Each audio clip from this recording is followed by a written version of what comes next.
araw po sa bawat isa, lalo tigit kay Babes, sa aking mga anak, sa aking nasasakupan, Winwaka Church. Magandang araw at lalo tigit sa atin pong mentor, Pastor Wilbert at Yasmin. Magandang araw din po.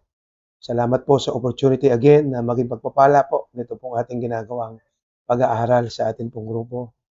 Ganoon na rin po sa ating pong technical team, Pastor Archie, Pastor Regine, thank you so much sa pagpapaganda ng ating pong mga streaming at sa lahat po na patuloy na tumatangkilik ng ating ginagawang pag-aaral. So sa araw pong ito, hayaan niyo po na ipagpatuloy po natin yung po ang ating nasimulang aralin na may pamagat na Initial Evidences of Living Under God's Kingdom.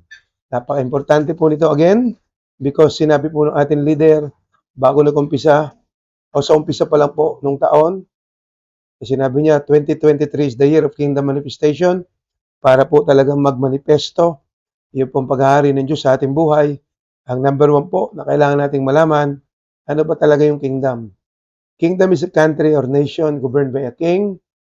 Kingdom is a governing influence of a king over a territory, impacting it with his personal will, his purpose, and his intent, producing a community of citizens reflecting the culture and lifestyle of the king. So madaling salita, hindi po relihiyon ang ating pinasok, kung hindi, isa po siyang country. Kaya nga po, sabi ni Paul, we are no longer, sabi niya, therefore we are no longer aliens and foreigners to God, but we are His very own family, okay, citizens of God's country. Ano, mga kapatid? Kaya lang, ang malaki po nating problema, okay, katulad po ni sinasabi ni John Bevere, it is impossible to understand kingdom principle having democratic mindset. Kaya po, napakahirap para sa atin na mabilis maunawaan. Ano po, ang karya ng Panginoon na gusto nila nga, ito yung ating i-prioritize. Ano po, sapagkat narito lahat ng kailangan natin. Ano, sa kanya pong karyan, sa kanya pong gobyerno, sa pamagitan ng kanyang pangunguna, sa atin pong mga buhay. Ano po, ay tayo po'y lutong-luto sa settings na sobrang opposite ng kaharian ng langit. Sapagkat isa po rito na matinding pagkakaiba nila sa gobyerno po ng langit ay very powerful na salita po ron ay ang salitang obedience, ang pagsunod. Okay, ay sa atin pong kinalakhan na gobyerno, yan naman po yung pinakaayaw ng mga tao o ng mga citizens ng democratic country. Ano po? Kaya kung mapupunan ninyo, dahil nga hindi natin ito naintindihan, naging religious tayo, ano nangyari? Kalimitan tayo po ay nakikikooperate lamang. Di ba? Ganyan na ganyan sa mga churches. Ano? Makikikooperate kay pastor. Pag gusto niya at magbebenepisyo siya, doon sa sinasabi ni pastor. Pagka ayaw niya, ayaw niya. Kaya ayon, until now, walang breakthrough. O, saan ang galing yung ganong klase ng kaisipan? Democratic mindset. Kaya hirap na hirap tayo maka-breakthrough because of this kind of setting, democratic. Mga kapatid, sabi nga ng ating mentor, we will never be able to live in kingdom dimension if we will not develop kingdom mentality. Alam nyo, doon sa pag-develop ng kingdom mentality, napaka-importante. Sabi ni Pastor Wilbert dito, this kingdom mentality is the result of immersing ourselves in accurate kingdom teaching. Ano po? Sa mga naituro sa atin ng ating mentor, sabi niya, meron tayong tinatawag na knowledge. Okay? Knowledge is information. Understanding is comprehension. Wisdom is application. Mga kapatid. So, kaya nakalagay dito accurate kingdom teaching. Kasi kung hindi accurate yung knowledge na tinanggap mo, mahirap kang dumating at sabihin mong na naunawaan mo talaga. Okay? O na-comprehend mo talaga. O dumating sa'yo yung antas ng comprehension. O kaya nga again, pag mali yung ating nakuha o ating tinanggap, kaya nga po, atin pong ini-encourage ang bawat isa, totoo naman na talagang dapat tayong dumadalo sa seminar. Pero hindi lahat ng seminar. Parang yung sinasabi ng ating mentor, hindi ko ano po yan, eat all you can, ay magbebenepisyo talaga tayo diyan. Partikular, kung nagkakaroon na tayo ng edad. Ano po, eh, hindi naman po natin maiaalis. Ano po, pare-parehas tayo tumatanda. At ako nga po, kahit po ako'y hindi pa ganun katanda, pero dumating na rin talaga ako na nag-iingat. Kasi may mga nababalitaan tayo, ano? Eh ayaw naman natin na mauna tayo, hindi pa naman tayo tinatawag ni Lord. Baka sabihin niya, "Aba, hindi pa kita tinatawag. Ang takaw mo kasi." Ayaw natin dumating ano, sa estadong yon. Kasi malimit nga pag wala rin tayong disiplina doon sa ganong klase ng o ganong bahagi ng ating buhay, eh kasalanan din daw po yun eh. Partikular, yung tinatawag nating gluttony. Ano po? O kasibaan, ano, katakawan. So mga kapatid, yun nga po yun, sinasabi ko lagi sa inyo. So, hindi lahat magbebenepisyo ka. So, titingnan mo rin, halimbawa, yung bang tinatawag natin, ano, na narinig ko ito eh, sa ating leader, na sabi niya, normal naman talaga yon sa mga leader ng mga iglesia. Yung tinatawag natin, testing the water. Ano po? Ayun nga po, napaka-importante nun. Kaya nga may mga tinatawag tayo sa ating mga seminars na patikim. Okay? Kasi yun nga ang gagawin ng mga leaders eh. Kung talagang kailangan nila. Di ba? Ganun naman yun eh. Kung alam nila na yung ating ini-offer sa kanila, magbe-benepisyo sila, eh bakit naman magmamatigas pa sila? Ano po, edi dahil kailangan nga nila yun, di ba? Kaya nga yung bunga ng puno, hindi kailangan tumawag ng pipita sa kanya. Kasi nga, kapag yung kanyang bunga ay gusto ng tao, ay pupunta at pupunta. Pero siyempre, hindi naman natin naalis yung katotohanan na hindi lahat ng tao ay gusto isantol. Hindi lahat ng tao ay gusto ubas, mansanas, magkakaiba. Kaya kung mapupunan ninyo, wala tayo lahat lulusutan. Why? Niloob ng Panginoon eh, na yung fivefold ministers, ano, eh pastor, kalimitan na may tangan-tangan ng ganyang klase ng gift. For the unification of the body, para nga lumakas daw yung katawan or yung saints o tayo ng mga mananampalataya. Talagang mag-mature tayo at the end. Ano po, na gusto talaga mangyari ng Panginoon. Yun ang very purpose, di ba? Mamunga tayo, kaya tayo nag-grow. Okay, kaya tayo dinidiligan sa mga saktong seminars para sa atin. Nakita natin, nag-grow tayo. Yun yung mga palatandaan. And then after ng growing, siyempre, kaya nga lumalago eh. Ayaw kasi ni Lord lumago. Lumago lang, pero walang bunga. Diba? So, ang talagang intention ng Panginoon, tinawag tayo, okay, para mamunga. At that way, yung bunga mo siyempre, aba, grabe ka, kailangan din ng tao. At hindi pwede na hindi mo mararanasan yung gloria ng ating Ama. Kasi sabi niya, I will never give my glory to another. Ano po? So, tingnan niyo po. Again, kaya napakasarap, ano, sapagkat, again, ulitin ko sa ating grupo, hindi naman tayo nagmamalaki, hindi tayo nagyayabang dito. Bagkus, sineshare nga natin yung blessing. Very common na experiences ng mga pastor na talagang accurate na nagko-connect. Ano po? Pag natutunan yung prinsipyo, ay talaga nagiging wise sila, inilalapat ka agad po nila ito. Ano po? Ganun yung kanilang ginagawa. Kaya naman, talagang tumitigil yung pundasyon nila, pundasyon ng kanilang iglesia, pundasyon ng kanilang pamilya, pundasyon ng kanilang ministeryo.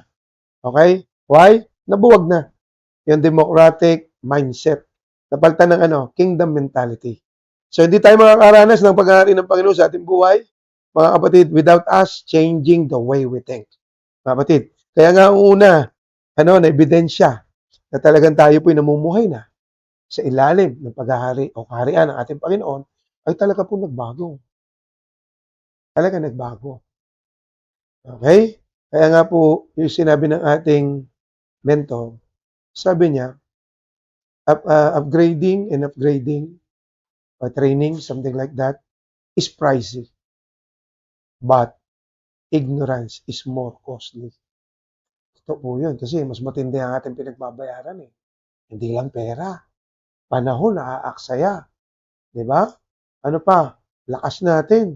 Tumatanda tayo, nauubos ang lakas. Wala namang pinatutunguhan. Di ba? Alam niyo mga kapatid, if we are humble enough, tatanggapin talaga, na talagang nakita mo, tagal-tagal mo ng Kristiyano, pero wala pa rin breakthrough ang buhay, eh malamang sa malamang, may problema sa ating tinatanggap. Okay? Hindi pwedeng magkamali si Lord eh.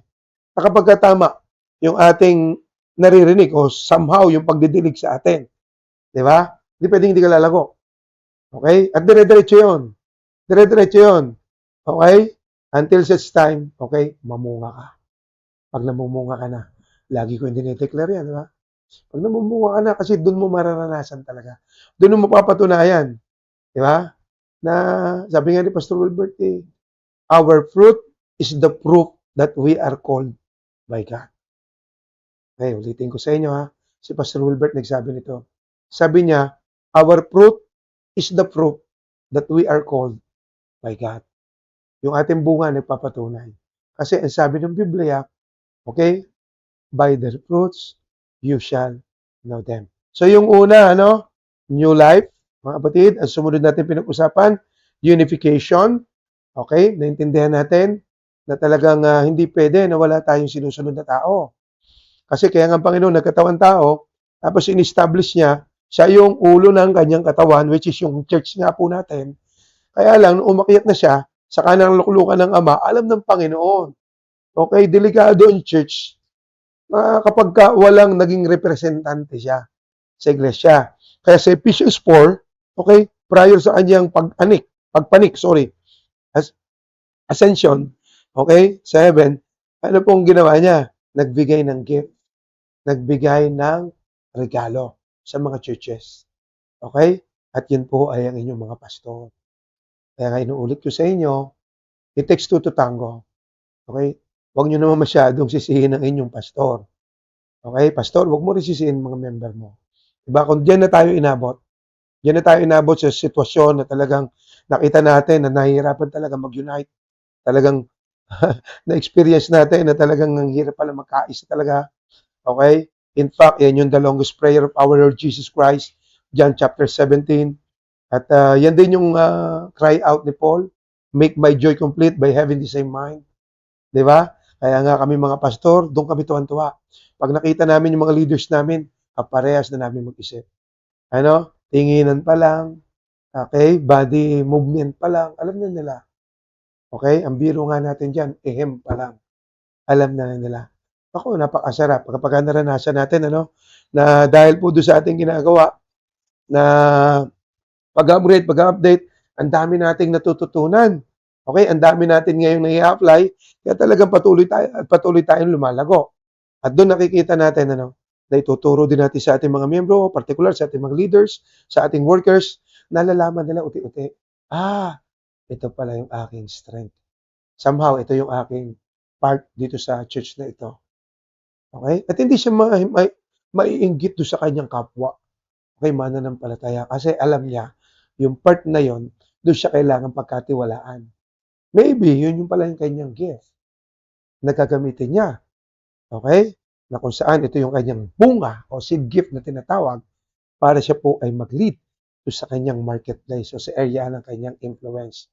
Okay? O area of giftings natin na tinatawag. Kaya nga po sabi ng Biblia, kapag nga raw po yung bawat bahagi ng katawan ay ginagawa ang kanilang bahagi, ang katawan ay lumulusog. Diba? At lumalakas. Gawa ng wala ng dadaya. Pare-parehas. Okay? Kung ano yung alam nila, nalakas nila, yun ang kanilang ginagawa. Yun ang kanilang contribution sa iglesia. Mga kapatid, take note of this. Sapagkat doon yung malalaman Tama yung sinasabi ng mga matatanda. Sakit ng kalingkingan, daman ng katawan. Matakot po kayo. Okay? Kapag kami nararamdaman na yung katawan, partikular, yung kinatawan ng ulo, okay, which is ang inyong mga pastor, may nararamdaman na si pastor, hindi mo nararamdaman? Naku kapatid, mag-alala ka na. Bakit? Kasi nga, sakit ng kalingkingan, daman ng katawan. Ang pinaka hindi natin kayang tiisin na sakit, lahat nasa ulo. Okay? Kaya nga, di ba? Hindi ba kayo nag-iisip? Kapag dapat talaga, pag strongly connected ka, malalaman mo, ito, ayaw ito ni pastor. Ito, gusto ito ni pastor. Pagka ginawa ko itong bagay na ito, matutuwa sa akin si pastor. Something like that, mga kapatid. Tapos nakikita mo, nako, medyo si pastor medyo hindi yata maganda ang gising. Tandaan nyo mga tao rin po kami. May panahon talaga. Sabi ko, although, para kami mga artista, the show must go on. Pero maging sensitibo kayo. Ano, dahil mga tao nga rin po kami. There are times, di ba, nagkakaroon din kami ng problema, family matters, na talaga namang, yan po yung normal. Ano po, normal po yan. Dahil kami mga normal na tao rin. It so happen, kami lang yung pinagkatiwalaan. Kaya sabi ko sa inyo, it takes two to tango. Kayo mga pastor maker, kayo ng mga leaders, na ang dapat mag-cover. Okay? Doon sa kahubaran o kahinaan ng inyong mga pastor. Nang sa ganon, lalo pong lumalakas yung iglesia. At mahirap ma-penetrate. Di ba? Sabi ni Lord, I will build my church. Even the gates of hell will not prevail against it. So ano yung ating natapos na pinag-usapan noong nakaraan? Ano po? So nandito na tayo, no? Yung pangatlo na ebidensya na tayo po ay namumuhay na sa kaharian o sa ilalim ng paghahari ng ating Panginoon. Mga kapatid, okay, nagkakaroon tayo ng authorization or power. Power. Kapatid.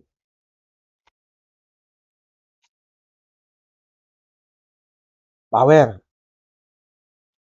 Okay. So, tandaan nyo ha, power without authority is illegitimate power. Huwag kayo masyadong ma-attract sa power.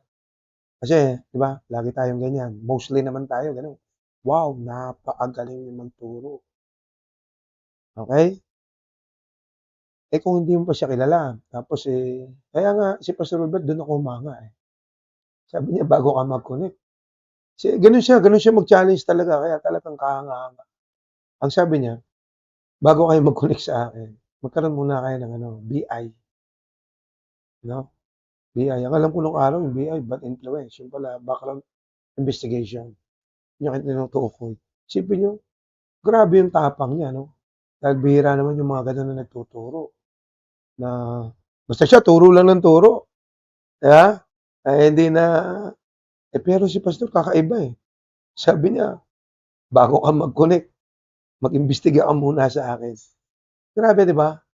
Paano naman hindi ka hahanga? Kapatid, sa kanya tinuturo na yun, gano'n siya katapang. Ano? And then, along the way, nung ating naging connection sa kanya, doon mo nga napatunayan. Ano?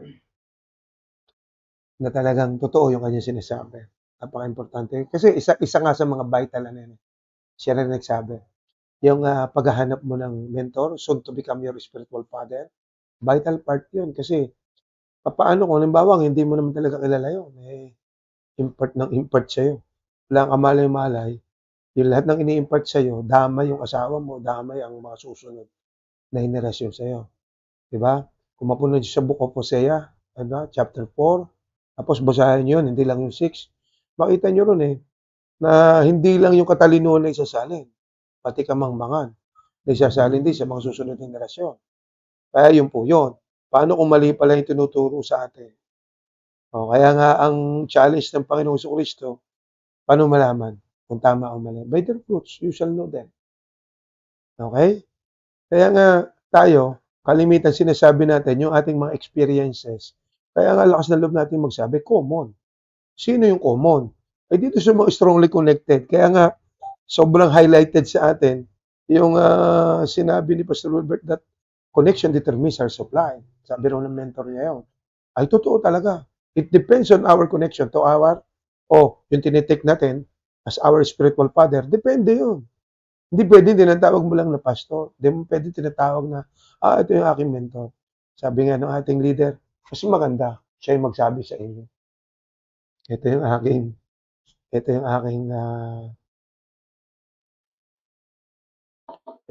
mentor. Ito yung aking mentee. Ito yung aking spiritual son. Okay? Anyway, di ba? Binanggit din ng Panginoon yan eh. Kung ano-ano sinasabi ng mga tao sa paligid, even yung disciples. Sabi ng Panginoon, ni God Father magsitahimik nga kayo. Itong anak ko. Siya nagsabi mismo si Lord Grabe. Siya ang anak ko. Makinig kayo sa akin. Sa kanya ako nalulungkot, nalubusan. Di ba? Sarap. Mga kapatid, na ganun yung mangyari. So again, huwag tayo masyado attracted sa power. Kilalanin natin. Kasi mas dapat attracted tayo sa man of character. Kahit anong mangyari, nananatili siya, gano'n siya. He or she is yung kung ano yung salita niya, kung ano sinabi niya, yung kanyang ginagawa. At yun yung makikita mo sa kanya. What you saw is what you get. Tama ba yun? Tama naman, naintindihan nyo malamang. Truth to ponder na binanggit natin noong nakaraan. We know that we need authority, okay? But we don't trust it. We know that authority is good for us, but we don't want it. We know that authority is necessary, but we only give it a certain amount of space in our lives. Ang tanong nga, di ba? Bakit? Kasi tayo po ay nasa demokratikong bansa. Dito tayo hinubog bago tayo nakakilala kay Lord. Kanina, yung ating pinukumpisan, imposible talaga na maunawaan natin ang kingdom principles ng Biblia, which is kingdom principles sa mga nandiyan, batas at prinsipyo ng hari. Okay, kaya nga hindi yan nababali. Kaya ang Panginoon bound sa kanyang sinabi diyan. Ganyan ang katangian ng hari. Kaya kapag sinunod po natin yan ng tama, ay hayag. Okay, makikita ito sa ating buhay. Naaalala ko, kapag ka-overwhelmed, o yung nung mga panahon na overwhelmed ko sa mga nararanasan mo, kasi ang dami mo naranasan first, na mga hindi mo na inaasahan, na pwede palang maranasan ng isang pastor na naando sa church, na parang nakita mo yung church, walang future, di ba? Tapos uti-uti mo siyang nararanasan na talagang sobra-sobrang himala sa'yo. Okay? Nakita mo talagang very progressive. Yun ang nangyayari sa'yo, nangyayari sa ministry mo, nangyayari sa pamilya mo, nangyayari sa church mo. Sobrang overwhelmed nga. Ano? At naikukwento mo sa mentor mo. Alam mo, simple lang lagi sinasabi niya. Tamang turo lang. True enough.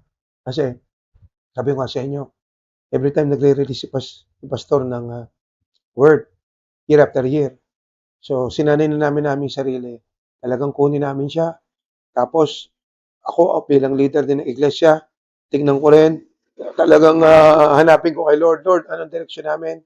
Itatap ko yun doon sa binigay ng aming leader. Okay? According doon sa pagkakatawag sa iglesia namin. Kasi, importante, na hindi mo lang narinig kung hindi nag-release si Lord sa pamamagitan ng kanyang setman, ng word. Okay? In the spirit. And therefore, all we need to do, particular kami mga leader, ano ba yung talaga yung direksyon ng aming ding iglesia in connection with our calling, corporate destiny ng aming iglesia.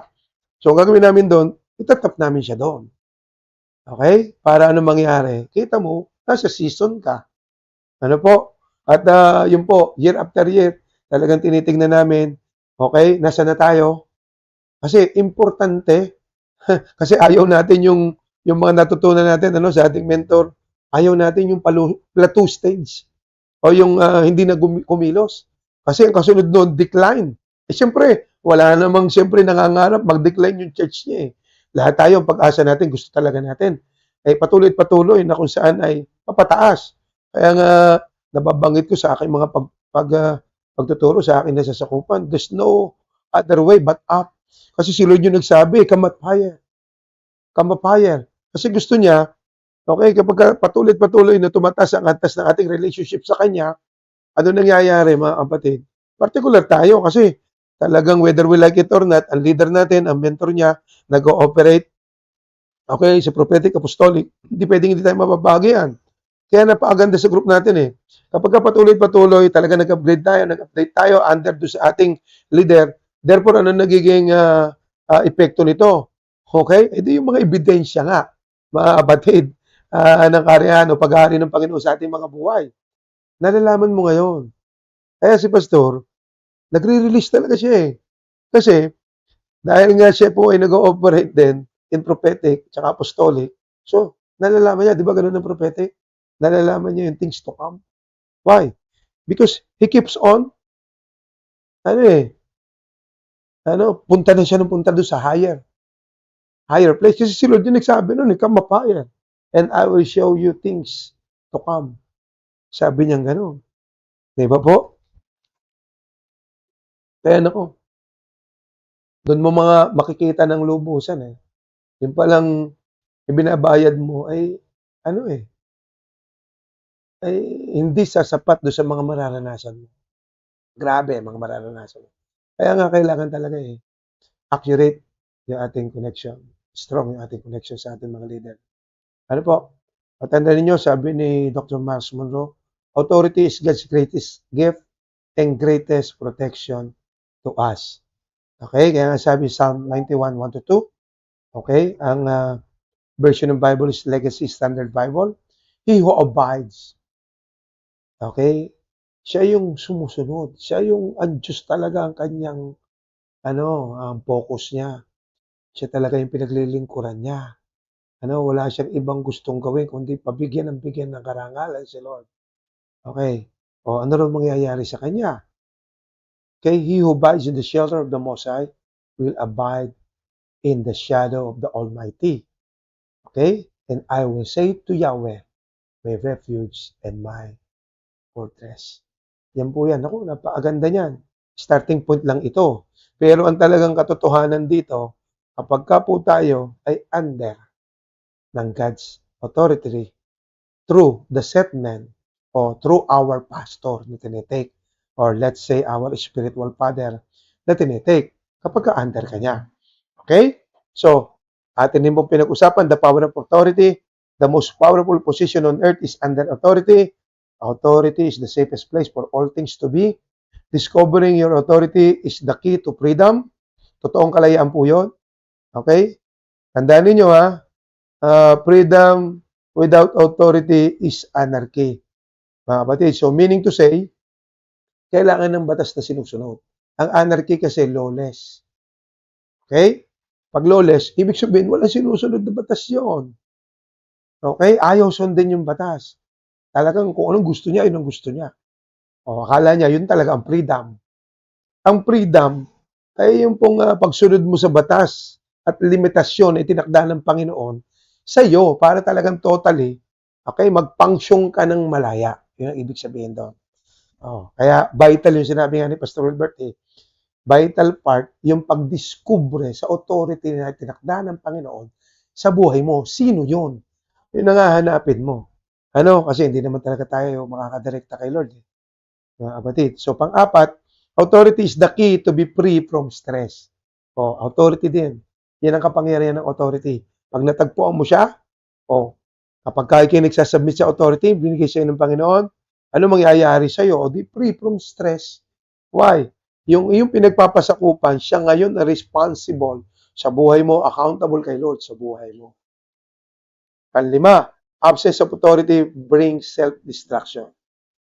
Kaya wag na magtaka kayo. Kapag wala kayong authority, ay tiyak yan.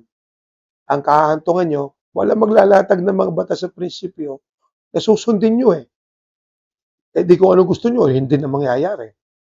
Kung leader ka, anong kauuwian mo? Di autocracy, dictatorship. Kasi nga, wala walang nagpapatino sa'yo. Wala kang pinagpapasakupan. Okay? Absence of authority brings self-destruction. Okay? Hindi lahat ng pagsubok ay talagang totoong pagsubok. Yung iba dyan, bunga ng mga mali mong pagpili. Okay? Because walang authority sinusunod. Pang-anim, authority brings protection. Ayan yan. Habang nasa authority ka, you are totally covered. Kapatid. Tungayan natin itong talatang ito para makita natin at lalo pa natin mapaigting sa pagpapatuloy natin yung kapangyarihan. Okay? For us to become authorized. Ano yung kahalagahan? Bakit po kailangan natin ng authority? Okay, so ang ating pinag-uusapan, authorization for our power to become legal. Okay, kasi napakaraming ang powerful, walang authority sinusunod. Ano nangyayari? Sobrang destructive sila. Ang uusay, pero at the end of the days, dahil wala nga connection at all, mga kapatid, wala rin Sabi nga ng ating leader alam nyo, ang kaiba lang ng inspiration kasi.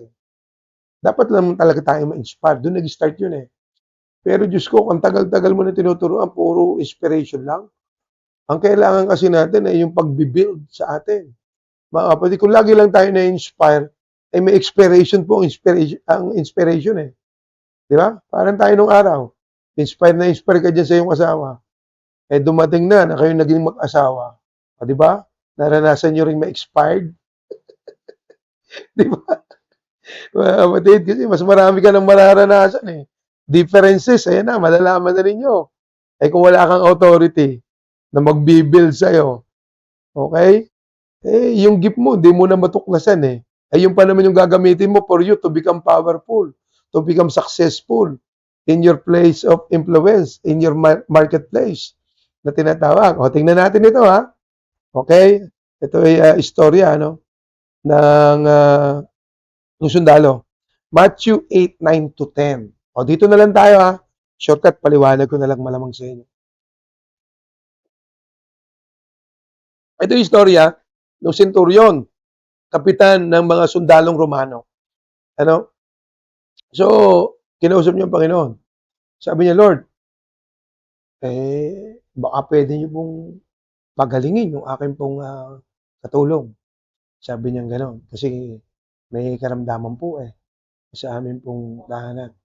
Sabi ng Panginoon, natuwa siya kasi Romano yun Wala namang tamang ugnayan sa Panginoon yun Di ba? Pero nagtaka siya Kasi tinawag siya para pagalingin yung kanyang alipin. Anong sabi niya ng Panginoon? Tara, punta tayo doon. Sabi niya, no Lord. Sabi niya, hindi mo na kailangan puntahan. Okay, ang pag-uusapan natin dito, naintindihan kasi nung centurion o kapitan ng mga sundalong Romano, yung patungkol sa kahalagahan ng authority. Alam nung centurion yung kingdom principles. Okay, o tingnan nyo, ito na yung kadugsong noon. Okay, sabi niya, no need na, Lord. Okay, sabi niya gano'n. Kasi ako po, for I myself am a man under authority. O, kita nyo? Kingdom people din ito Alam niya yung kahalagahan ng authority sa buhay. Under din po ako ng authority, sabi niya, na meron din po akong mga tagasunod na mga sundalo. At pag sinabi ko po sa aking tagasunod, go! And he goes. And that one, o yung isa naman, sinabihan ko naman, come! And he comes. Mga kapatid, and I say to my servant, do this, and he does it. Di ba? Tingnan nyo. Pag narating natin itong baging ito, katulad ng mga common na nararanasan ng mga strongly connected sa ating leader, nakikita yung leader nila, okay, kung paano nila itinuturing yung kanilang leader, paano sila nagsisilbi sa kanilang leader, ang bilis. Okay? Na nilang gayahin kung anong ginagawa nila. Okay? That's the power ng ng operation under authority ni Lord. Okay? So tingnan niyo ito isipin niyo ito ay tauhan ito ni ni Cesar. Cesar ang hari nito Pero naintindihan niya kung gaano ka powerful kapag ikaw ay masunurin sa authority. Under authority ang tawag. 'Di ba? Pagka sinabi mo rito, gawin ito, gagawin. Pag sinabi punta rito, pupunta. Grabe, mga kapatid. Verse 10, when Jesus heard this, he was astonished and said to those following him. O tingnan nyo, binalingan yung mga tagasunod niya, mga sumusunod sa kanya. Ano sabi niya? I tell you the truth, I have not found anyone in Israel with such great faith. Ang bigat nung kanyang sinabi. Di ba? Yung mga sumusunod sa kanya, karamihan doon Israelita Para sinasabi niya, di ba, panis kayo. Dito sa walang ugnayan kay Lord, kayo, dami-dami nyo sa ulong mga bersikulo. Pero panis ang pananampalataya nyo rito sa centurion. Why? Alam niya at kinikilala niya at nagpapailalim siya sa authority ng kanyang buhay. Mga kapatid, tayo, sinong authority ng buhay mo? Ay, tigilan nyo na yung si Lord. Tigilan nyo na si Lord. Kasi si Lord talaga, alam niya ang pangangailangan ng tao. Kaya ang ginawa ni Lord, kailangan nating hanapin sino yung set man, sino yung tao, sino yung may katawan na yon, sino yung somebody, yung someone na yon, tinakda ng Panginoon sa ating buhay. Kaya sabi ko kumpiyansa talaga ako kasi simula nga nung natagpuan ko siya, although at first talagang nakaka-open, okay, ganun talaga yun Kung hindi ka naman ma-open, hindi ka mag-iisip, hindi ka mababago. Kasi nga, pagka natotolerate, puro haplos ang ginagawa sa'yo. Wala. Subukan yung anak nyo, puro haplos. Hindi makakatikim ng hagupit yan. Sabi rin ng Biblia yan huwag daw ilalayo ang pamalo habang bata pa pagka yan po ay naging, ang tawag dito, laki sa layaw. Ito yak, Jeff Brooks yan. Hindi alam ito ng mga kabataan. Okay? So, yun, umangasulod talaga. Wala siya nakita sa Israel. Pambihira ito, mga kapatid. Nilahat na ni Lord ang lahat ng taga-Israel na wala siya nakita na marunong magpailalim sa authority na itinakda ng Panginoon sa kanilang buhay. Ay di ba ka? Yan ang sakit na napakaraming katulad kong pastor. Dahil marami ng pinag-aralan, dahil marami ng napatunayan. Okay? Ano nangyari? Yan ang problema.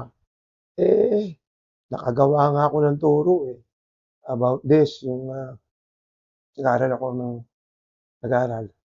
So nakita ko na yun pala ang naging problema ng marami. Sapagkat ang gusto ng Panginoon, kami bilang mga ama, ay maging godly. Kasi imposible na ikaw maging godly, hindi ka nakaranas ng godly father. Paano mo ngayon execute naman yung pagiging tamang godly son kung wala kang godly father? Ganun lang yun Pag walang godly father, walang godly son. Diba? Kasi doon mo matututunan sa godly father how to behave ng isang godly son. Kaya nga ang ganda Ikaw, ganun si Lord Pagka napagkatiwalaan kita na mamahala sa maliit, pagkakatiwalaan kitang mamahala sa malaki. Di ba, nakita niya ron Nakita niya, ang galing mo mag-manage, maliit ba't naman hindi kita pagkatiwalaan? Yun naman talaga dapat ang nangyayari. Di ba, mga kapatid? O, tingnan nyo, nakatagpo ka ng ganong klaseng leader din, na may leader din siya. Naggrabe ring sumunod. Di kita mo, abay, safe ako sa taong ito. Grabe. Di ba? Kung siya nga, ginagawa niya Di ba? So, kaya ikaw, ang tendency tuloy, ay parang automatic din sa'yo na sinusunod mo rin siya. Ang ganda rito, di ba? Dahil pastor ako, nakita nila may sinusunod akong leader. Nakita nila paano ako sumusunod sa leader ko. Na tao Aba, sarap din ang aking pagpapastor. Kaya nga sabi ko nawa, talagang habang, anyway, nakikita naman natin ito habang tumatagal tayo sa kilos ng Panginoon na ito. Nakita natin talagang unti-unting nababawasan yung mga katulad natin noon, nung araw, na talaga namang pastor na lumaki sa Kalbaryo. Ganun yung nangyari. Grabe ang karanasan. Talagang tumambay sa cross. Diba? Kaya marami talagang pastor wala, bumababa At wala nga kasing napupurat Ganun yung nangyari. Ibig sabihin, wala namang problema sana sa atin yun kaya lang, yung supposed to be, magiging mga katulong natin sa pagpapasa ng church ay sila yung unang-una nagpapabuhat sa iyo Di ba? Buti na nga lang nagkaroon ng ganitong kilos ng Panginoon. Naunawaan natin kung ano-ano mga bahagi natin sa church. Kaya ano nangyari, mga kapatid? Naunawaan natin yung kahalagahan ng authority ng ating buhay. Ito ang nakapagbibigay, okay, ng authorization sa ating gift para magamit natin with power. Hindi lang na-inspire yung tao. Tataka ka. Nagtataka ka dahil under ka ng authority. Papasakop ka doon sa kalooban ng Panginoon. Pag nag-share ka, kita mo yung bago. Yung tao, nagkakaroon talaga ng magandang pagbabago, nakaayos sa kalooban ng Diyos. Kaya mapunan ninyo, pagka puro na lang power ang inyong tinitingnan at hindi karakter. Okay? Kasi yan pagka kasi hindi ka under ng authority, hindi mahahasa karakter mo. Hindi mahahasa karakter mo. Kaya kadalasan doon sa mga nakatingin lang sa power, wala, na-inspire lang. Kita mo, walang changes. Na walang pagbabago na naayos sa kalooban ng Panginoon. Pero mo nakita mo yung tao, na nakita mo, ay grabe to. Very authoritative magsalita. Bakit? Under authority. Kaya very bold siya. O mamaya, malalaman nyo pa rin yan. Okay? So nakita natin yung istorya ng senturyon Tingnan na naman natin ito sa istorya naman ng ating Panginoon. Panginoon sa Kristo mismo Okay, siya mismo ito mga kapatid nung siya katawang tao. Matthew 9:6-8. but so that you may know that the Son of Man has authority on earth to forgive sins. Okay tayo. Ang Panginoon, meron daw authority para magpatawad sa atin. Then he said to the paralytic, get up, take your mat and go home. And the man got up and went home. When the crowd saw this, they were filled with awe and they praised God. Okay? Umanga sila, pinuri ang Panginoon. Kaya lang, itong kanilang buwelta. Who had given such authority to men? Tingnan nyo, hindi power ang tinanong. Ang tinanong, nung nakagawa siya ng grabing mga wonders, miracles. Anong sabi? Saan galing kaya authority nito? Yun ang tanong. Mga kapatid, katotohanan. Tama ba? Doon ba ako? Tama. Katotohanan. Power without authority is energy without permission. Yun ang ating sinasabi. Kapag yan ay powerful lang, huwag kayo masyadong humanga dyan. Okay? Pero ulitin ko sa inyo, dyan kalimitan umahanga ang marami sa atin. Napakahusay. Kaya nga, very vital parts, hanapin mo yung authority ng buhay mo. Or else, very powerful yan, pero hindi naman siya permitted. Sa particular area na yon. Tingnan niyo po itong istorya. Okay. Kita niyo siguro yung litrato niya, di ba? Tandaan niyo, nagpuntang sila Moses, kasama niya si Aaron, kay Pero. Sa paligid ni Pero, napakaraming salamangkero. Magician. Ano po? So, ano nangyari dito sa ating istorya nito? Si Moses, alam naman natin yan, ang gamit niya authority ni Lord. Kaya yung kanyang power na dala-dala, legal. Etong mga salamangkero, ay siyempre, powerful din sila. Kaya lang, the only difference nung kanilang kapangyarihan, illegal yung power naman ng salamangkero. Kaya tingnan niyo po, anong sabi ni Lord kay Moses? Iagis mo tungkod mo. Naging ahas. Tama ba? Naging ahas. Sabi ng mga salamangkero na powerful na wala sa hulog. Ano sabi nila? Panis yan, Moses. Sige, binato rin nila yung kanilang tungkod. Ano nangyari? Naging ahas din. Anong difference ng power without authority tsaka yung power with authority? Pambira nilulun. Nung kapangyarihan na under authority, yung kapangyarihan na illegal o walang authority. Hindi authorized. Diba? Yun ang difference ng dalawa. Sabi rito, when you are under authority, you have the confidence you did not create. Dito nyo makikita ngayon. Ba't ganun siya magsalita? Napakatapang naman. Kasi authorized siya. Yung tapang niya, hindi talaga kanya. Yung galing doon sa nagbigay sa kanya. Galing doon sa authority pinagpasakupan niya. Kaya siya matapang magsalita.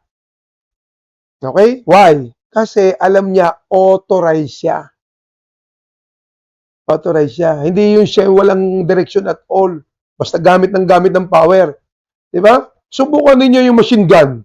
Walang kumukontrol at baril ng baril. Ay, ang dami niyang masisira. Ganyan yung karamihan na powerful na talagang walang authority. Yan yung Hindi, bakit ko ba akong bahala rito. Ba't ka nakikialam? Yan yung mga walang sinusunod. Pero makikita nyo, kapag yung mga masunurin, ay, grabe yan. Matapang magsalita. Bakit? Alam nila, they are authorized. Galing yung tapang nila doon sa authority kanilang pinagpapasakupan. Again, when we are under authority, we have the confidence we did not create. Mga kapatid, tingnan niyo po ito. Ano sabi ni Moses? Anong kanyang litanya kay Lord?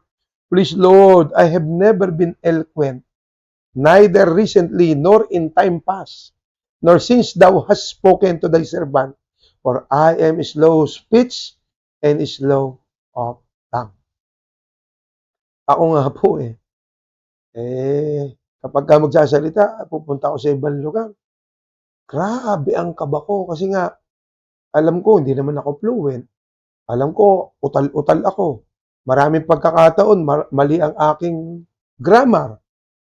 Kaya lang, mga kapatid, pinagkatiwalaan ako So, ibig sabihin, Kailangan kong tumayo.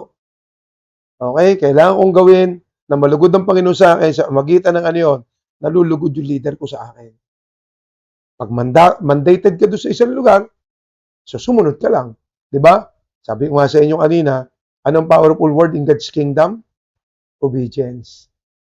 Tandaan ninyo ha, pwede ka sumusunod, pero hindi ka nagsasubmit. Pero kailanman, hindi ka pwede nagsasubmit nang hindi ka sumusunod. Okay? We can obey without submitting, but we cannot submit without obeying. Okay? Submission is the key.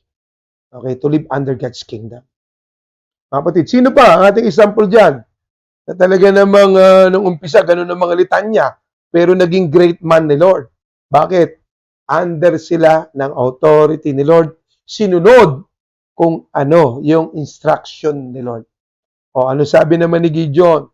The Lord turned to him and said, sabi kay Gideon, Judge 6:14-16, Go in the strength you have and save Israel from the hand of Midian. Am I not sending you?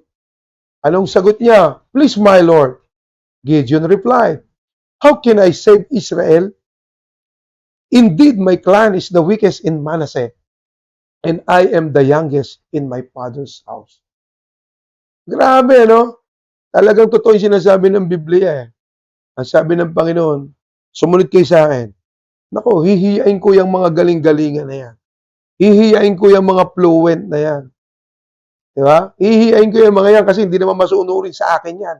Walang authority yan. Okay? Wala sa hulog yung mga yan. Kung anong gusto nila, anong gusto nila. Diba? Tignan nyo, anong sabi ni Moses? Hindi ako magaling magsalita. Mag-alala. Ang pinakamakapangyarihan sa nasalita sa aking pag-aari, sa aking kaharian, ang pagsunod. Susunod ka ba? Hindi. O, di ba? Hey, pare-pares naman tayo. Susunod po. Ganun naman lagi ang ending, di ba? Kalimitan nga. Sabi ko sa inyo, alam nyo, dahil nasanay tayo sa maling paraan, sanay na tayo dun eh. Hindi na tayo kailangan utusan dun. Di ba? Buti na nga lang eh, nabiyayaan tayo, tinawag tayo ni Lord eh. Kaya naman tayo aral ng araw, update tayo ng update, update tayo ng update. Para talaga namang uti-uti nating matanggal. Lahat ng mga anik-anik natin yan. Lahat ng mga pagkakamali nating nagawa nung araw. Ano po, hindi na natin ito maulit kasi alam natin ito nagpapahirap ng buhay eh. Diba? So, nung natuklasan natin yan, maniwala ka ba na marami ka na nagagawa ngayon hindi mo naman alam na kaya mo palang gawin ngayon. Why? Because you live under God's authority. Okay? Mga kapatid, Gideon, tingnan nyo rin, si David kilalang kilala si Lord. Okay? Ano istorya dito? Talagang ayaw labanan eh. Ilang araw nang nagtatawag ng kusino, naghahamon si Goliath. Hinahamak ang bansang Israel. Walang lumaban. Isipin nyo, mga sundalong trained. Even si King Saul, ayaw lumaban. Okay? Wala gustong lumaban eh. Nung narinig nitong kilala si Lord, alam niyang bansa ni Lord yung inaalipusta. Anong sabi niya? Ba, di pwedeng inaalipusta ang bansa ng aking Panginoon. Anong sabi niya? Ako lalaban dyan. Ako walang lalaban. Ako lalaban dyan. Sabi ni, in-interview siya eh. Paano matatalo yan? Parang something na gano'n, ano? Anong sabi naman ni David? Abay, mangyari po eh. Ako'y katiwa-tiwala. Parang gano'n eh. Ako'y katiwa-tiwala. Tupa ng tatay ko, hindi pa akin tupa yon. Tupa ng tatay ko, na yung tatay ko, hindi naman ako kinikilala. Hindi nga ma-mention yung aking pangalan, di ba? Tandaan niyo yun, nung iaano siya ni Samuel, nalimutan siya. Di ba? Hindi mabanggit yung pangalan. Meron pang isa na ando sa bukid. Diba? Hindi masabi nga si David. Pero, sa kabila noon, hindi tinignan ni David yun eh, kasi kilala niya si Lord. Alam niya lahat na nangyayari sa kanya para sa ikabubuti niya yun. So, ano nangyari? Grabe, pagkakilala niya kay Lord. Sabi niya, nag-aalaga ako ng tupa, hindi naman akin si tatay ko yun eh. Alam niyo po, kapag may pupunta na oso o leon, ay nako, binabaklas ko po ang panga. Sabing gano'n. Ano po? Mga kapatid, tandaan ninyo, may binanggit si Goliath, siya mismo na-declare. Nung parang nakaharap niya na eh. Sabi, yung lalaban sa akin? Anong akala niya sa akin, aso? Patay ka. Sabi ni David, yari ka. Ikaw na mismo, sa bibig mo na nagmula. Aso ka lang pala eh. Pumapatay ako leon, pumapatay ako oso, aso ka lang pala. Ay nako, yari ka sa akin. Di ba? Ano nangyari mga kapatid? Sabi niya, the Lord who saved me from the claws and teeth of the lion and the bear will save me from this Philistine. Oh, paano niyo nagawa yon? Under kasi siya ng authority. Mga kapatid, kaya grabe ang kanyang nagawa. Oh, ito na, pasok tayo dito. Dalawang klase ng authority. Two types of authority, mga kapatid. Two types of authority. Ang una, personal authority. Ang personal authority, isinilang ka, taglay mo na siya. Okay? Born to, ang tawag dito. Okay? It is our legal area of domain. Ibig sabihin, pag sinabing personal authority, ito yung gift mo. Nagagamitin mo sa iyong place of domains. Sa iyong area of giftings. Mga kapatid, gagamitin mo sa iyong marketplace kung saan ka talaga itinakda ng Panginoon na doon ka ngayon mag-i-influence. Okay? Sinilang ka, meron na nito.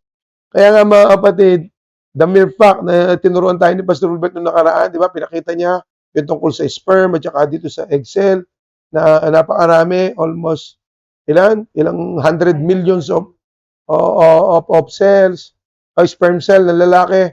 Tapos isa lang doon ang kailangan. Tapos parang maisip mo, failure ako. No. Pambira, the mere fact na andun ka, ikaw na yung naandun, di panalong-panalo ka na kaagad. Tapos isipin mo, sinilang ako para ako maging failure. No. Yan ang inilagay na pandaraya sa ating isipan ng demonyo. Yan ang democratic mindset. Kaya ako saan tayo naghahanap ng tagumpay eh. Kaya Lord, wala tayong ibang matutuklasan tagumpay malibang kilalanin siya kasi nasa kanya ang ating tagumpay. Sabi ni Lord, I know my plans for you. Plans not to harm you, but to give you hope and a future. Yun na yun, mga kapatid. Okay?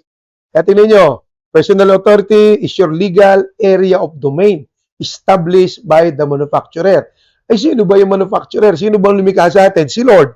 Okay? For which He has designed and equipped us to perform. Mga kapatid. Kaya ngayon yung ating magiging area ngayon. Yung area ngayon, pagka nakuha mo, o kaya nga napaka-importante ng authority. Yung authority, ayusin muna karakter natin kasi nga sobrang corrupted yung ating mind. Ayusin yan. Ang tagal tayong sinanay sa maling kaparaanan. Kaya yung authority yan, malimit, nagpapagawa sa iyo kalooban ni Lord. Di siyempre, sanay ka doon sa hindi kalooban ni Lord. Kaya mapupunan ninyo, ba't ba itong parang kontrabida ang dating ng leader mo, ng pastor mo? Kasi nga, ang kanya nga yung binibigay sa iyo, mga prinsipyong taliwas na natutunan mo. Di ba?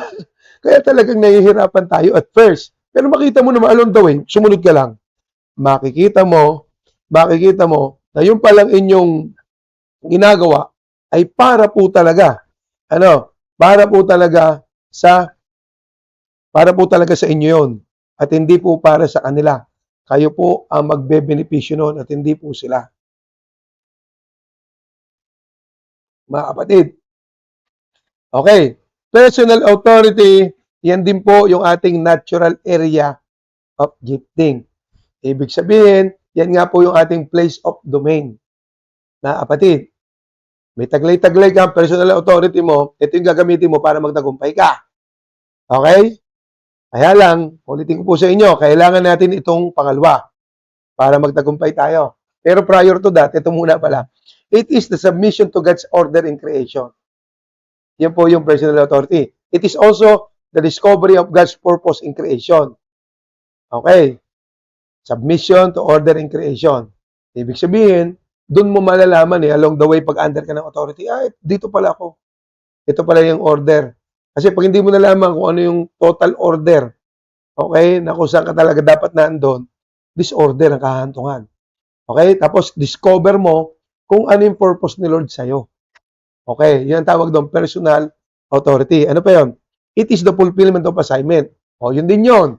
Kasi nga, dadaling ka ni Lord Just like si Joseph, tandaan ninyo, ang dami niya munang dinaanan.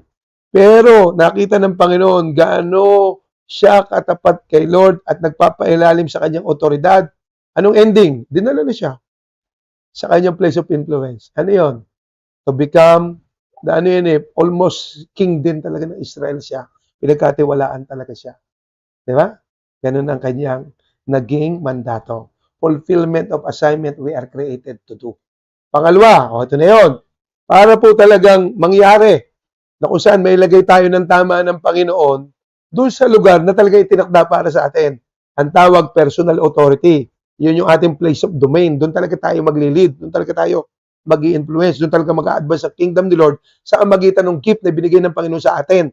Personal authority. Napaka-importante nitong pangalawa. For us to exercise, okay, yung ating personal authority, hindi lang yun, to experience God's kingdom under His rulership. Therefore, yung pangalawa, divine authority. Yung divine authority, ang sabi naman dito, submit to. Personal authority, born to. Divine authority, submit to. Okay. Every gifts need authority to function legally. O, kita nyo? Ayan. Paano yun? Wala ka ngayon tinitik as your authority or spiritual father. Okay? Kapatid, problema ito. Kaya mapunan ninyo, marami sa church, hindi magkaroon ng breakthrough kasi walang fulfillment ng purpose. Ba't siya nilika? Okay? Hindi tuloy siya makapag-operate doon sa kanyang place of domain. Kasi, sablay pa ang karakter. Sino bang papatino ng karakter? Di yung iyong authority. Ang tanong, sinong authority mo? Kailangan ng divine authority. Tinakda sa iyo ni Lord. Di yung iyong spiritual father, yung pastor. Okay? Every gift need authority to function legally. Kung wala kang authority, di illegal yung gamit mo ng power. Di ba? Mga kapatid, illegal ang gamit natin ng power kung wala tayong authority sinusunod sa ating buhay. Kaya wala pa ring breakthrough. Yes, you are very gifted, you're very anointed, pero anointing without character, disaster. Kasi kailangan natin ng authority, susundin natin para yung ating character ay uhubugin yun ang uhubugin until such time, pagharap mo sa salamin, ikaw mismo nabe-bless kasi hindi lang ikaw yung nakikita mo sa salamin. Kundi nakikita mo na ang ating Panginoong Jesucristo. Kaya, may pagkakahawig na kayo. Grabe mag-submit sa authority. Kasi alam mo, okay, pag nag-submit ka sa authority, bigyan kanya ngayon ng authorization for you to become powerful at ang gagamitin mong power, okay, ay legal na. Mga kapatid, legal na. So, ididiin pa natin ito sa susunod natin pag-aaral na gagawin kasi kapos na po ang aking panahon, aking oras na tinakda nilang oras para ako po ay mag-share sa inyo. Kaya, mga kapatid, again, aking po dinideklara, lahat po ng inyong narinig ay magsisilbing binhi ng Panginoon sa inyong mga puso. Sooner or later, yan po sisibo, lalago, mamumunga. Pag namumunga na, maranasan na po natin na isang buhay na ganap at kasiyasiya. Inihiling ko muli yung pagsama ng libo-libo ang ilang ating Panginoon na manirigma. Patuloy na mag-iingat sa bawat isa sa atin at sa ating mga mahal sa buhay sa mandako ng mundo sila naroon. Salamat po, Pastor Wilbert at Yasmin. Salamat, Pastor Archie, Pastor Regine. Salamat din po sa inyong lahat. Lalo tigit sa akin si Babes at sa aking mga anak, sa akin na sasakupan. With Waka Church, salamat. God bless us all.